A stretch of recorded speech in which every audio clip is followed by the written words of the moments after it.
Hey guys, a lot of you have enjoyed the video where I threw my bike off a cliff recently. I was definitely going to make it up that hill, by the way, so all of you who were like, what were you doing, where were you going? I was going up the fucking hill, obviously, and I was going to make it until I didn't, so, you know, there's that. But we do it all for Instagram, right? Anyway, when the bike went over that cliff, it smashed the absolute shit out of a couple of pieces. It really wasn't too bad. Broke the subframe, which I'm going to replace, and we'll show you how to do that in another video. But I smashed the crap out of the stock foot peg, and today I've just got these in from Takamoto. These are Fastway Promoto Billet foot pegs. I don't know if they have a specific foot peg name. I honestly only got these because so the stock foot pegs, the OEM foot pegs, are pretty expensive. They're great, but like I can't find them in stock. So like many things these days, everything's back ordered. So Takamoto actually had these in. Now that I look at them, they're fucking massive, which I guess will be cool. Seems like they provide like more stability for your foot.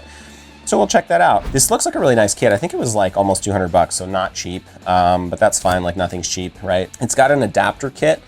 So I think by like default, these don't actually fit my bike, which is the 2021 KTM 500 EXC-F. So they have this like fitment kit, right? Which is supposed to cover this bike. And I think how that works is it actually sits in the back and like adjusts depending on where the stop is on the frame of the bike. So that's going to be interesting to figure out. I think these are adjustable too, so you can adjust, I think it's called the camber, right? It's like how steep of an angle the foot pegs have to the bike. So if you want them to lean in a little, or you're like bow-legged because you ride a lot of horses or whatever, and horses are great. They don't take gas. I don't know what to do with them. I don't know how to feed them. So we're gonna go install these, and I've got a ride this afternoon, and I'm gonna see how these go. It looks like there's quite a bit. These are like come completely disassembled, right? So like we've got to put in all the little pegs.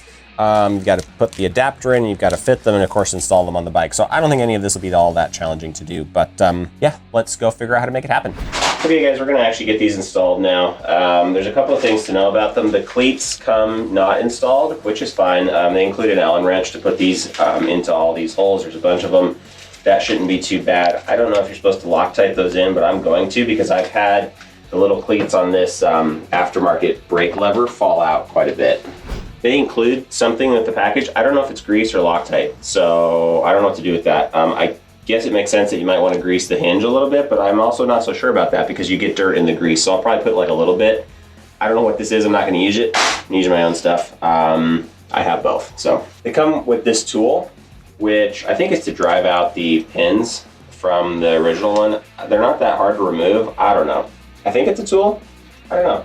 For somebody who's showing you all how to do this, I'm surprisingly inept. Oh, and then there's these adjusters, and they're kind of interesting because these are like, I think you call it camber adjustment, but anyway, this position up and down is controlled by like how high you set this pin, and so we'll figure out how to put that together. I'm gonna try to go pretty quickly here, so let's dive in. So the first thing you have to do is pull the cotter pin out of the pin that holds the foot peg in place here. This is a temporary pin I installed. We're gonna do it right with this new kit. There's a washer on the bottom side.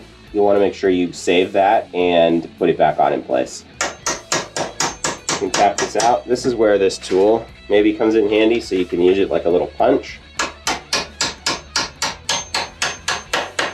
It's tensioned because of the spring up here, so you want to make note of how this spring works. They go in like this. And these might not be, I guess these replacement springs aren't actually right. I'm going to reuse the original springs because they're oriented the right way. So you can see the pin sticks in, the little hook goes here on the peg.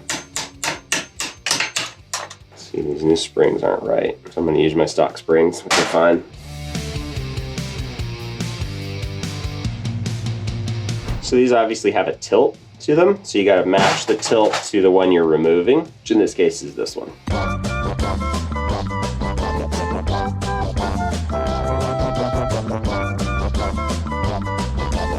Oh, interesting. So you can move these forward or backward depending on how you install this thing, which is super fascinating. I think I want my pegs back because I want my weight back. And do it this way. I guess you just drive this thing in. I really wish there were instructions with this. I'm guessing my way through this, but whatever. That's going to go like that. If you wanted them forward, you'd flip this. You'd have put it in from the other side. Anyway, this screw needs to go in here. And this provides your stop height, right? So you can, if you extend that screw, you'll get your pegs up like this. As I drop this screw into place, it's gonna lower this position. And I can run that all the way in like that and get like that stock height, right? Which is what I'm gonna do. I don't really want my pegs up like that. You do want them probably level though. I'm gonna put a little Loctite on this adjustment screw. I don't want it coming loose. This is the removable stuff, so. Just gonna sit in there like that. Not really gonna use it for adjustment right now. Just gonna have it there. I hesitate to grease this pin because I know it's just gonna get dirt all over it, but I guess you're supposed to. This is pretty scuffed up. I'm gonna try just a little bit. I'm sure it'll take care of distributing itself. We're gonna slide this into place, push the pin through. Oh, no, you know what? Springs are good concept here. I get it. Spring goes here, like that. I don't know if it's supposed to probably come from the other side. I may have put these on wrong. I wanted them pivoted back, and I think you could go either way with it though. So it's gonna go in that hole there, and this is gonna hook up here, like that. And then we're gonna wiggle the whole thing into place. Yep, that holds. There we go. Now we put the pin in. It works. Hold the foot peg down like that. Pretty robust. I'm okay with that. All right, so we're gonna then put this washer on the back side and install a new cotter pin. And then of course, you bend the cotter pin just like that. Out of the way, not gonna stab you in the foot or anything. Okay, that will definitely work. Now we're gonna install the cleats. Quick note, there's actually 2 different sizes of the cleats that come with the foot pegs. I chose to use the smaller set of cleats, but it's up to you. Just a matter of how high you want the cleats to stick. These have a directionality to them. You're gonna have to make sure that the top sticks, the side with the Allen wrench sticks up. And I'm gonna Loctite all these.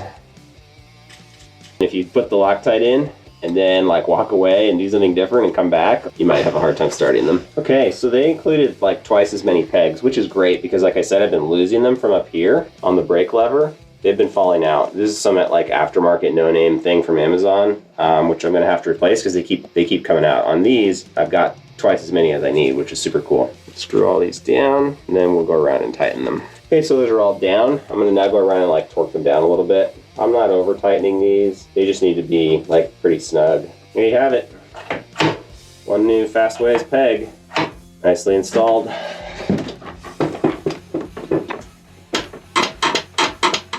Alright guys, so that's it. That's how you install these Fastway pegs. I am gonna go and ride these today. We're gonna give it a shot and see. I don't know if like moving them back like that is really what I want, if I want to do some camber adjustment to it or whatever. So I'm gonna do like a review of these.